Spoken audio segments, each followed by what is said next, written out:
QC Pod is a production of the Queen's Podcast Lab. This is QC Pod. I'm Jason Tuga. QC Pod features the people, projects, movements, and ideas that make up the Queen's College community. To learn more, visit us at queenspodcastlab.org/QCPod.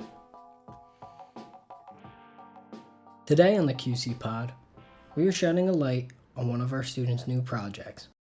Part of our mission is to give CUNY students a platform to express themselves creatively, and today we want to present Jonathan Leon's new podcast, In the Cut. In the Cut focuses on the intersection of sports and content creation, and in today's episode, Jonathan interviews Lakers content creator and YouTuber Braden Figueroa. You can subscribe to Jonathan's podcast by searching In the Cut on iTunes, Spotify, or wherever you get podcasts.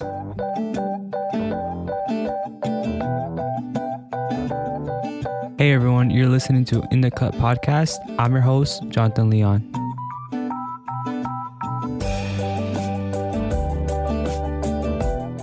Hey everyone, I hope you're having an amazing day. I have a very special guest in today's podcast. His name is Braden Figueroa, also known as B Figgy on social media. He's a content creator for the LA Lakers. He's also worked for the University of Oregon and other projects for companies such as Nike, Converse, Vogue magazine, and many others. He also has a YouTube channel where he posts lifestyle videos and vlogs. Braden, thank you for coming on the podcast. Great to have you on today's episode. Thank you for having me. We just cracked open the Monster. We're ready to go. It's 11:35. I'm ready, man. I'm ready. So let's get started. What do you love the most about video production? What do I love most about it? I think that it's always changing.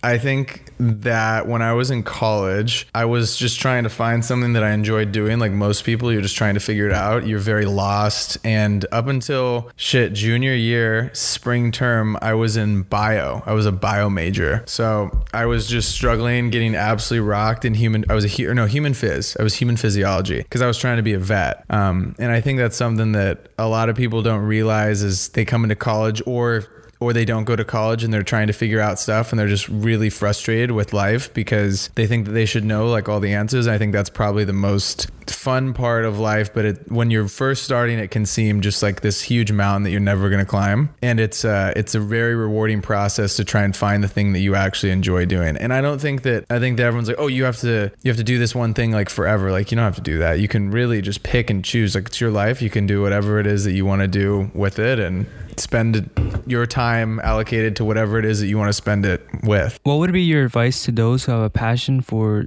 content creation but are still unsure if they should completely invest in it? Or that thinks that they might not go the correct path, is you're never going to really know, right? You can never know like, oh, what if I did this? Because you don't want to spend your life dwelling on on the past. But I think that if there's doubt in your mind that you're not making the right decision, you should try and reevaluate that and try and change that path, because you can change that path. You're really young. You could change the path when you're like, fuck, I just spilled Monster all over the phone. Hold up. We're just going to take a brief 30-second intermission. We're back, ladies and gentlemen. Sorry for the brief intermission for my 80% Monster spill.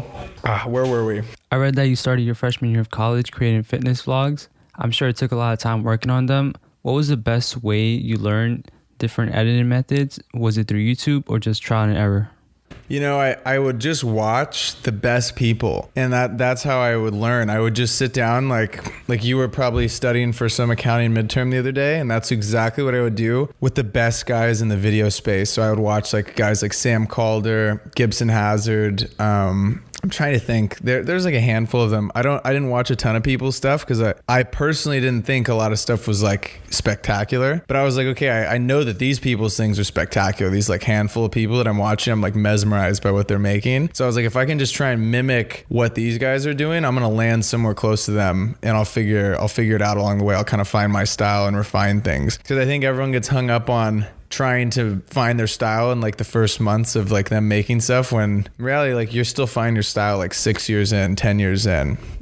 I feel like your style is if you're really good at it, your style is always changing, I think. That's just me personally. I think you can always get better at your craft. So does that mean your style is constantly changing even with in-game content? Nah, I wouldn't necessarily say with like the in-game stuff, because that's like systematic, and I'm just like, I can't control what's happening in the game, you know? So I'm like, I feel like at a Laker game or in sports in general, you're almost taking like a documentary approach, but I have watched so many games and I've shot so many games that I know exactly where things are gonna take place. Well, I'm like, okay, like 2 seconds before the tip, like LeBron's gonna throw that chalk toss, and I've missed that shot like so many times because I forget. But that's just like one example I can think of. Or like, oh, they always huddle up right before, and it's gonna happen like right here, so I just need to make sure that I'm in a good spot so I can get a good shot of X or whatever it's gonna be. How long did it take for you to figure out the different routines that players have, or certain plays that you know are most likely going to happen?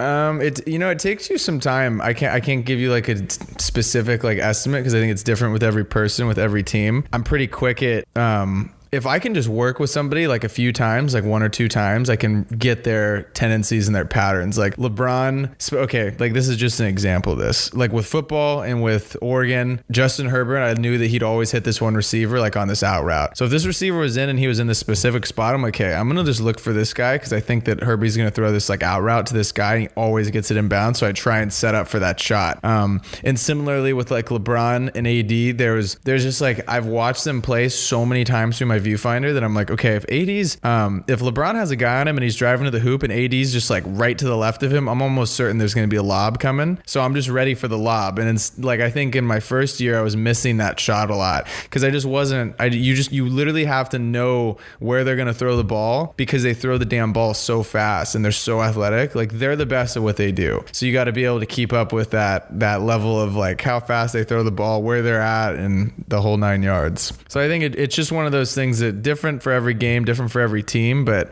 you shoot them like 1 or 2 times. You just have to really be paying attention to where they're at and what they like to do, who they like to throw to, they like to pass to, or whatever. Going back to when you first started, when did you know it was fully time to invest into content creation by like buying better equipment or software? That's a good question. I think my mom split the Sony A6500 with me for my birthday one year, and I remember it was really expensive. Like for a camera, I think it was $1,400. That's like insane, right? Like that's so much money to ask your mom to like drop some cash with you on a camera. So I asked my mom, and all my whole family like pooled money together to help me buy that camera. And I had like $700 or something to like help on my side. I had just done like a job, and I was like, if you guys can help me like get this, I think I can like try and make this happen. And I'm really grateful for my family for doing things like that for me, because I'm not gonna sit here and be like, oh, I'm self-made, because they really did help with a lot of this process, and were very my mom specifically, and my whole family, but my mom specifically was very enthusiastic and understanding of that I wanted to just do something different. So I'm like really grateful for her, because I probably wouldn't have been so motivated and fired up to do this whole thing if she wasn't in my corner. I think you really do need friends and family in your corner, because it's different, and you don't get fucking paid. Like you don't come out of school making like $100,000 like some of these jobs. You know, you might want to make shit for the first few years until you figure it out and you get your name out there. So I think it's a very very difficult career, but very rewarding and very fulfilling. It seems like your family was fully behind you, pushing you into getting into video content creation. Did they ever have any doubt, since it was a career path that they weren't used to hearing or knowing much about? Yeah, I feel you. I think my mom just trusted me. And she was like, she knew that I'm going to put my heart and soul into like whatever it is that I do. I'm going to figure it out. Like, I'm not going to be poor doing something. I was just going to figure it out. I was like, I'm going to figure this out. I'm not going to be another starving artist. Like everyone tells you that. Everyone was always telling me like, oh, you can't fucking make money doing the camera stuff. Like no one makes any money doing that. And I was like, I just find that hard to believe. Like, I don't think that's true. I see people doing it. And like half of those people are fake flexers on the gram. So I think that's tough too, right? Is to like, you comparing yourself to people is the enemy, but you compare yourself to these people online, it's inevitable, and you're like, oh, these people who look like they're having a really fun time, they're crushing it, but you don't know anything behind the scenes. And so like out of that group of people, maybe half of them actually are doing it for real, you know? But I knew that I was like, I could be one of those people. Like, why not me? Why can't I do that? You know, if I'm willing to put in the work every day, I feel like in a certain amount of time, I'm going to catch up to those people that are doing this full time and getting paid what they deserve to be paid to make videos. That's really great to hear. I don't think you ever mentioned that before in any of your other videos or interviews. So thank you for sharing that. I don't think I have mentioned that. Dude, it's just like the content space is such a game of you versus you. And we get all caught up in like looking at other people's work and whatnot, but really like all you can control is yourself. All you can control is, how much work you're putting in, and then the hours behind the computer and the hours in the field. That's all you can control. Who you reach out to, you can't control what clients come knocking at your door. So you just have to be able to like put in your sights those things that you can control and do your very best to make them as good as you can. Going back to Oregon, you applied for the marketing team. When did you know you were ready for that job? Shit, I didn't know if I was ready for that job. I was so confident in myself. I was overconfident because I thought I was like, yeah, I'm good. Like I can go shoot a football game. There's so much to learn about football, like even a basketball game. Like there's so many little things that you don't really think that matter. Like, okay, hypothetical, like when you shoot basketball, you don't use the 180 degree shutter rule. Usually when you shoot any video, your shutter speed is always double your frame rate, but when you do fucking sports, you have to do it just a little bit more than double because the ball goes so fast it looks blurry if you slow it down. So that's just like one thing that I can think of that you would only know if you were really good at shooting sports. So there's always so much to learn about everything that we're encapsulated in. What would you say was your favorite piece of content that you shot at Oregon, football or basketball? We talked about this last night on our podcast. I think the most fun thing was when Oregon beat Washington my junior year and everyone stormed the field. I was right there in the end zone for when the guy like crossed the plane, and I sprinted directly over in that huddle, and I was like, whoa, like I'm in the huddle. Like I was right there with the guys being like picked up and stuff. And as that's happening, you can just see the fence of Autzen, like just swarms of kids just like coming into the stadium. And that was probably one of the coolest games I think I've ever shot. And I was vlogging the whole game. So it was funny because I have a video that I think my boss at the time asked me to take down, which is just unreal. Yeah, he asked me to take down that vlog, I think, because I wasn't supposed to be vlogging the game. But then, like, random note, like 6 months later when I graduated and I was working at the Lakers, he apologized and said that he should have let me post those vlogs because they were really entertaining. They were great pieces of content. And they would have done well for Oregon. Like if we would have done like a vlog series, but it's okay. It's in the past. It doesn't matter. And he was a really, really cool boss. It was awesome. But that game was probably the craziest fucking game. And I remember that specific boss grabbed me and goes, hey, I need you to go to the locker room. Like I have to go do this. Like you have to cover the locker room. Don't mess it up. And I'm like, holy shit. Like if I mess this up, like I'm the only, it's kind of a weird thing. Like the camera. So like if you shoot a TV game, right, there's like 20 TV cameras, like no one's going to miss the shot. But if you're documenting something like that and no one gets it, it's gone. The memory's gone. Like no one's ever going to see that memory or the light of day ever again, which is kind of weird. It'll be encapsulated in that locker room forever, but no one would have seen it. So I think that was cool to be able to capture all that stuff in the locker room. And like Phil Knight, I remember like standing there and I'm filming like the coach and Phil Knight, we're just touching shoulders, just me and Phil Knight. It was super crazy. Such a surreal moment. So fun to just be there and see that energy. And then I think that night we just went out and had a crazy party. Like the city was just crazy because we won that game. So that was probably my favorite game to film in college. So is that something you would have pitched to them to make a documentary series, whether it be basketball, football, or any other collegiate sport? I honestly, I just wasn't there yet. I wasn't there yet in my career. I was still learning everything.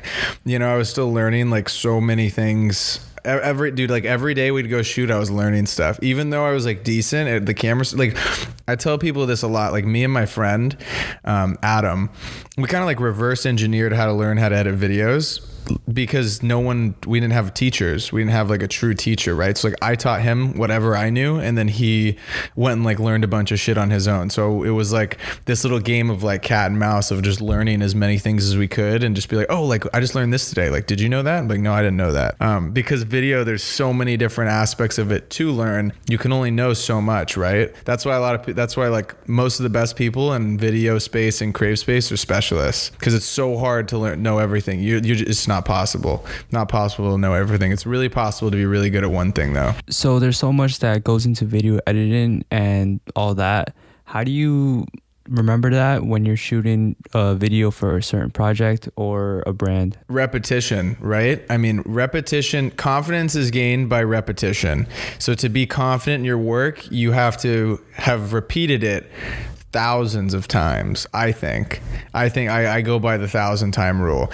But what I used to do, like, to practice, what I'm being a little, I'm exaggerating a little bit with the 1,000 thing, but I have edited like literally thousands of videos, thousands of them. That's why I'm good at editing videos. Yeah. And I've shot, I don't think I'm as strong of a shooter as I am an editor. I think I'm a great shooter. I'm in no way, shape or form like the best. And I think that that's something that really fires me up, and it's exciting to be like, yo, I got work to do, you know, I got work to do in the shooting world. There's so much room to get better and to make my shots better, because I think I'm already a great editor, but I've made thousands of videos, and that's why I'm a good editor. That's why I'm able to make videos in 15 minutes, because I've spent 5 years being able to do them in 15 minutes or 6, 7, whatever, however long I've been editing, you know, that's how I can make them in 10 minutes. And make them like really high. That's why I can make a video for the Lakers in under 15 minutes and just have it sent off and uploaded. Yeah, that's one thing I noticed just by following them on social media, particularly on Instagram. They're really quick with their video and photo posting during the games. They're the fastest. Lakers are the fastest team in the league. At me on that. I think so. I'm just kidding. There's so many great social teams.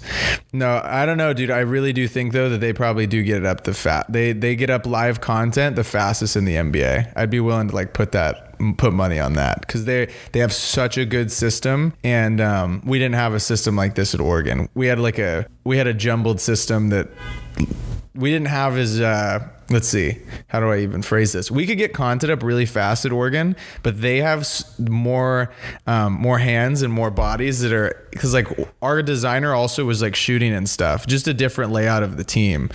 So the Lakers are just, you have someone that's just dedicated to like cutting the clips during the game, and we just didn't have as deep of a team. We needed the team to shoot so we could get all the content, because there's so much stuff going on game days, and we would rather have shooters than editors. So it was just different. It was just like a different team feeling, but they both work really, really well. It's awesome. You graduate from college and decide to start your own video production company. Why move to Bali during its startup and not somewhere like LA or in the States? Everyone at school, when senior year comes around, right?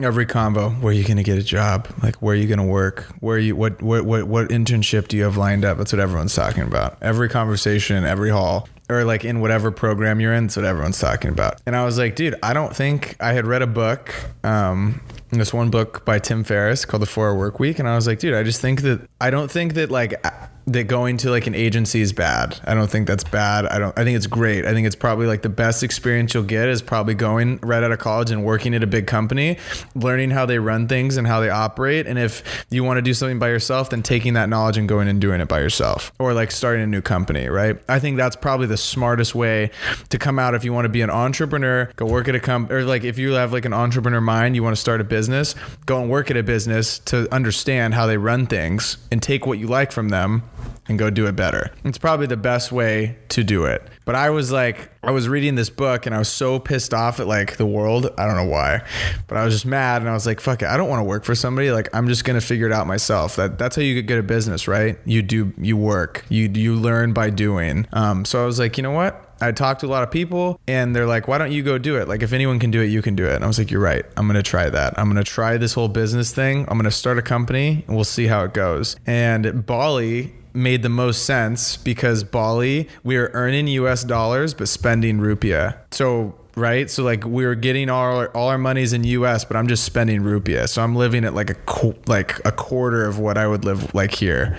The only problem with our little method is we thought we were going to go over to Bali and just like absolutely slaughter jobs. And we didn't have that many jobs once we got out there. It was more just like creating content by ourselves, but that was still super fun and that was worth it. And I think it really does like make sense if you're a creator to plan like a month trip, because then you get content for you just get the best stuff. Like Bali, every corner is a picture spot or a video spot or whatever. you know? So you're in a haven with all these other creatives that are all doing very similar things. You get to meet people that are like, oh, what do you do? Oh, this is how I make money. Like everyone makes money in such different ways. So like you might meet someone that's like a trainer. They're like, oh, I have a course on training. I live in Bali and I train clients here. Like, oh, that's cool. That's totally different. That's an interesting way to make money out here, you know? And I crush it. So it's like, it's great to be around other entrepreneurs that are all trying to make money and hustle and grind.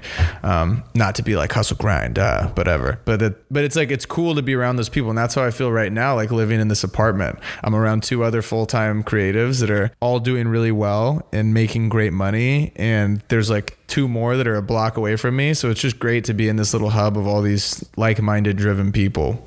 But that's why we chose Bali, and it's cheap as shit. I'm really cheap to live in Bali, and it's beautiful. We had like a resort, like a mansion resort looking place. It was so sick. Hopefully we can go back and do that all again soon in the next year. I noticed that half of your YouTube content was filmed in Bali, so just the scenery was unreal, and I honestly think LA is pretty much overused at this point. Yeah, LA is definitely overused. So how did living in Bali improve with the projects you created? Bali, I think when you travel, you get inspired again. And I think that when you're in one spot for too long, you can just become stagnant as a creative. So I think it's important to be able to see new things. Creativity is not a fixed amount of like creative juice, right? Like I believe personally, and I think a lot of other people believe this too, is like my creativity for me comes in waves. Like I'll wake up one day and I'm just like not feeling it. And my stuff's not going to be good. That I know I've done it so long and I'm just like, oh my God, like I do not want to do this right now. And I don't know what it is. I just like, I could look at a project, cut it up a bunch of times, cut it up 10 ways. And I'm like, this is just awful. Like I hate this thing. Like it's just not what I was visioning it to be. So I think that when that creativity does come in waves, you got, and I don't consider that like a creative block. Creative blocks is like a bullshit thing. I think I consider it like you just need to step away. Go out and do something else that you enjoy doing, and then come back to it. Because if you give it the name creative block, then it turns into like a real thing, and then it's like a whole nother. That's a story for another day. Creative blocks, you know. So YouTube series and advice for upcoming creators. First, I want to ask, what made you start uploading on YouTube again? I just like wanted a scrapbook of all the stuff I'm doing. I'm trying to make YouTube videos. It's just so hard for me because I get stuck doing stuff for other people, you know? So like those free days that I'm like, oh, I could edit it. YouTube videos take a really long time to edit. It takes like 4 to 6 hours and you don't get that time back. It's gone forever. So, you know what I mean? I love to make those YouTube videos, but it's very difficult for me to find like a 6-hour slot of time in my week. But I'm working on it. I know I need to get on it. That's one of my goals before this year's over, to get that cranking again, because it's really fun and cool to just talk to there's not a ton of people that like watch my YouTube. It's probably like anywhere from 200 to 500 people, you know, around that range. So it's really cool to talk to them because I feel like we have like an intimate connection, because it's just this little squad of homies that watch my stuff. What would you say is your favorite video that you've put out? Honestly, I think mine's would have to be the how to journal video. It's something that I picked up on after watching your video. I started a journal on my iPad, if that counts. Oh, how to journal? Oh, that counts. Yeah, we'll count that. Let's see. Favorite video that I've made on YouTube? Shit. I don't know, dude. I got to go back and look through them. I've made some ones that I really like. I got YouTube, like no BS. The YouTube stuff that I make, even though it's not like fancy, I love making those types of videos are the most fun. Because here's the thing. And like creatives will understand what I'm talking about. There's no better feeling than not being told what to do when you make a video. I don't know. I love making the YouTube videos. These are all fun to make. Let's see. Which one of these the drone crash with Babin was really funny. I loved that video. Or no. I think the most fun video was the one where insane, this hurt really bad, drone crash. That video is crazy. The one with me and Chase where I lose the drone like on the side of a mountain. That video is fucking crazy. I also like the Lakers tutorial video that you put out, the one that works with Premiere Pro. That one was really good and really taught me a lot. Thank you. I think I'm just trying to think of creative ways to really make stuff that people enjoy too. I'm just so busy with, so say I finish the Lakers stuff, right? 9 to 5, whatever, 9 to 6, 9 to 7, whatever. We finish the day and then I make stuff for you guys on TikTok. Like I bang that stuff out and I really like making those TikToks, but shit. For example, like my day just changes a lot. Like when I was younger, I was getting to work out very frequent, like 7 times a week, 6 times a week. Now I'm barely working out like 3 or 4 times a week. I'm just like, I'm still learning how to be the best version of myself right now. I'm just figuring it all out. So I don't think that anyone out there that's listening that thinks that I have it all figured out. I have nothing figured out. No one has it fucking figured out. Like literally nobody. All my friends that I talk to that look like they have it really put together, like, no, we don't. It's all a shit show. I think everyone's trying to figure out their own lives and figure out their path, their unique path. So if you're listening and you're like, oh, these guys sound like we have nothing. No one has anything figured out.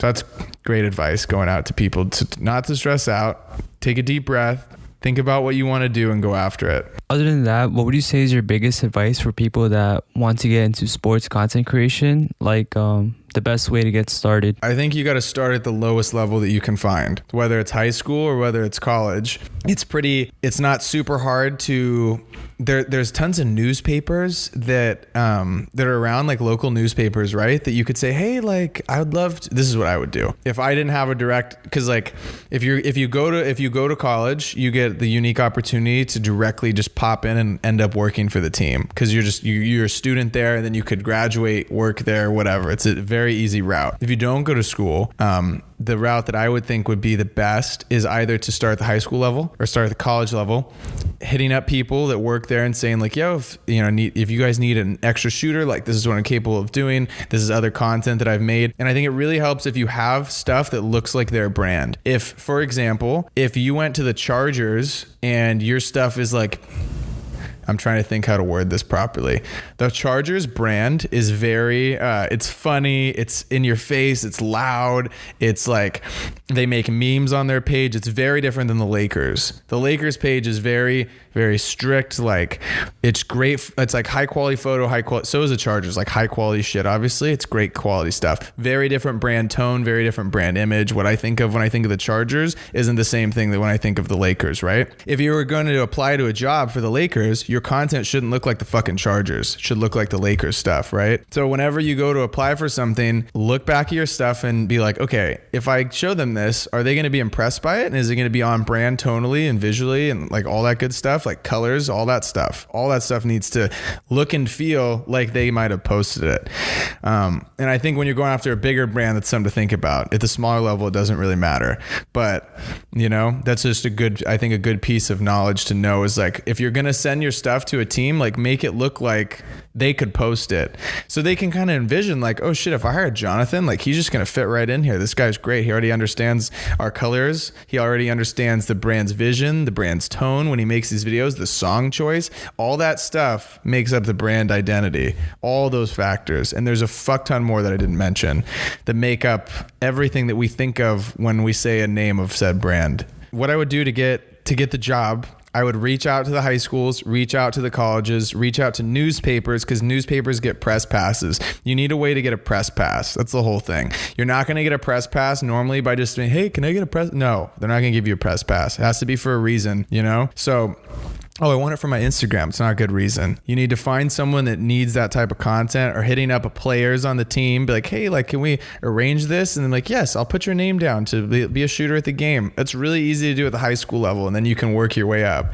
And I think it's a great, like I have so many homies that were in my creator club course and whatnot that were like, oh, I really like sports, Braden. Like, how do I get into that? And I just helped them, like just gave them some cold DMs, cold emails to send to potential high school kids and people that work at the high school, and now they're working for the high school team. So those kids, for example, like those kids are in high school right now, they're going to be set up so well to go do it in college because they've done it for 3 years. They're already way ahead. Those kids are like way ahead. Because like I started like when did I start? Spring term of freshman year of college. So I was 19. These kids are starting like 15 now. So by the time they get to school, they're going to be like just as good as I was when I came out of school, which is crazy to think about. So what are your future plans with the Creator Club? are you going to open up more spots for people or start entire new course? So I'm making another one right now. I'm trying to feel out what exactly everyone needs the most of, because I want to make it as valuable as I can. But I think you're getting just inside information, man. This podcast, the people are getting inside info. This next course, I think what I'm going to do is I'm going to have a course that's like video and photo, like the Be Figgy video photo course. That's a terrible name, but something like that, right? It'll be just video photo. The other side of it is I'm going to make another one that'll be smaller,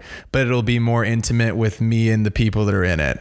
So hopefully what I envision is it's about building your portfolio, building up your website, building up your reel, building up your social channels, giving you the correct tools and the knowledge of what it takes to go out and do stuff for bigger brands, pitch people higher, all that good stuff. And that would be more hands-on, me like physically meeting with you to like make your website better, make your reel better, talk about how we can make you as a brand or you as said business, whatever your business is going to be called, better, more high, more high production value, all those little things, all the details and like contracts, all the things that people can mess up, put all that together and call it like something about like brand identity for people, like for creatives, right? So they can begin to really jump into the world of production.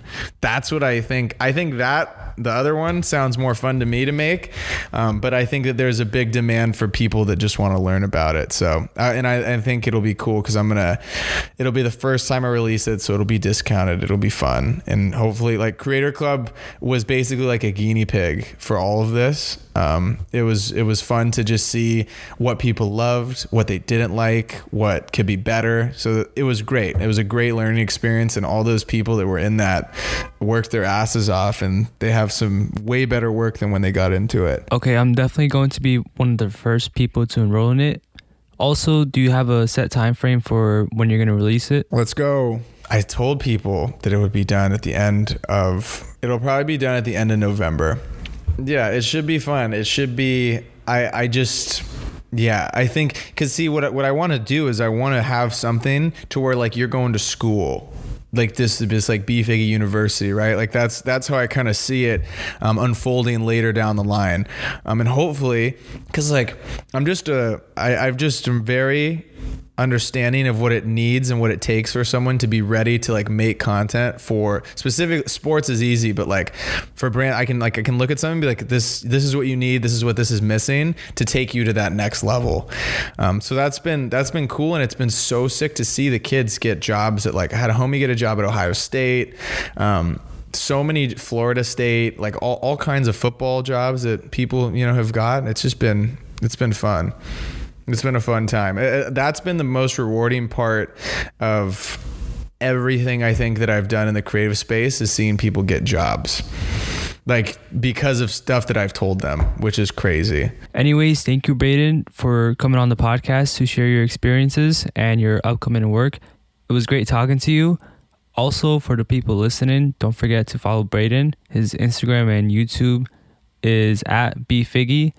And don't forget to check out his podcast called 505, which should be coming out soon. Let's go, guys. Thank you all so much for tuning in. Make sure to shoot me a DM on the gram at BeFiggy if you ever have any questions. You ever just want to say what's up, talk. Let me know if you watched the episode, if you liked it. 505 pod's coming soon. All right, guys. Peace out.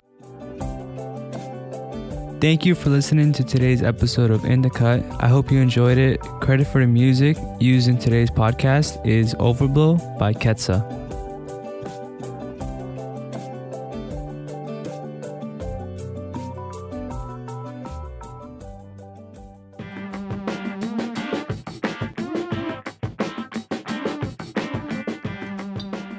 You've been listening to QC Pod, the podcast about all things Queens College. We're on Twitter at QC Pod and on the web at queenspodcastlab.org/QC Pod. Our theme music is Lake Monsters by John Flansburgh of They Might Be Giants.